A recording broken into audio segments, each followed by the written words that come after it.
Question number 4. Do the Gospels contain eyewitness tradition? When I was a Bible-believing evangelical Christian attending Moody Bible Institute, before I began my serious scholarship on the New Testament, before I began to read it in Greek, and before I saw what serious scholars of the world had to say about it, I was absolutely convinced that the Gospels not only contained eyewitness tradition, but that they were written by two eyewitnesses, Matthew and John, and by two people who were close companions to people who were eyewitnesses, Mark and Luke. Intense research has a way of changing your mind about things. But I don't want you to think that this is a reason for you not to use your brain. Even if you are the most hardcore, Bible-believing evangelical on the planet, you surely think that God gave you a brain. Use your brain. Craig and I will agree on this. God gave you a brain to think with. Apply reason. That's why God made you a human being instead of a slug. Don't be afraid of using your intelligence to find out the truth. The truth may not be what you were taught, but if it's true, you should believe it, not run from it. As I studied more and more using my intelligence as an evangelical, but also praying about it, I became convinced that the New Testament Gospels were not written by eyewitnesses or by people who knew eyewitnesses. The first point to make is the rather obvious one that the Gospels don't claim to be written by eyewitnesses. They are all anonymous. The titles in your Gospels, the Gospel according to Matthew and so forth, were added by later editors. They were not put there by the original authors. Second point, none of the Gospels claims to be written by the person whose name it bears. They don't claim to be written by eyewitnesses, and they don't claim to be written by people named Matthew, Mark, Luke, and John. Those are later traditions that were added to the Gospels. These traditions do not start appearing for about 100 years. Some people think that there is an early church father named Papias who attests to the witness of Mark and Matthew, but in fact there are very solid reasons for thinking that Papias, who lived around the year 120 to 140, is not referring to our Mark or our Matthew. The first time anybody refers to Matthew, Mark, Luke, and John by name is Irenaeus in the year 180, 100 years after these books were written. My understanding of the Gospels, as they've come down to us, is that they were anonymous, and we don't know their names, and they're not built on eyewitness testimony.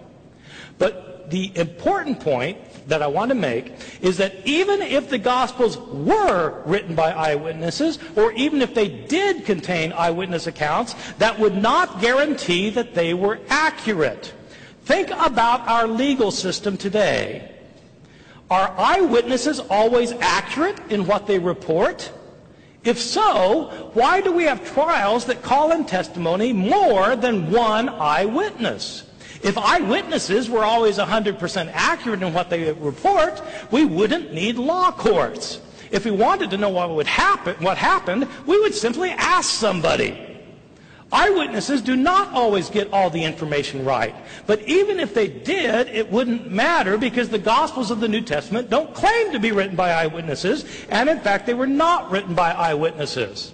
The Gospel writers were living 40 to 50 to 60 years after Jesus died.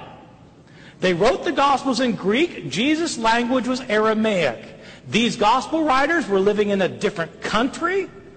Decades later, where did they get their information from? They were not the followers of Jesus. They don't claim to be followers of Jesus, the disciples. They're written by later people, decades later, in a different language.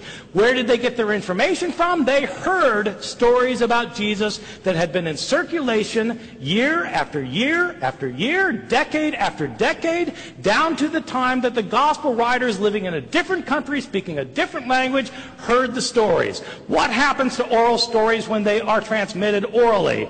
They change.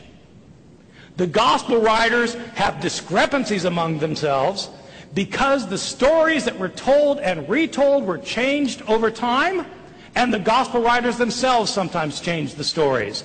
That's why there are discrepancies. That's why scholars might be able to tell you generally what Jesus was about. They can list 8 things that Jesus did, but they can't tell you the details and agree. Why can't scholars agree? Because there are so many discrepancies that the Gospels are not reliable.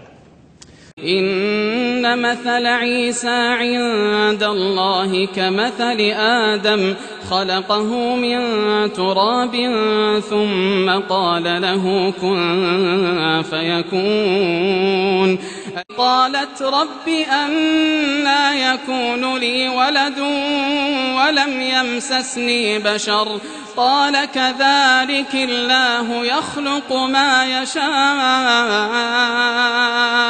إذا قضى أمرا فإنما يقول له كن فيكون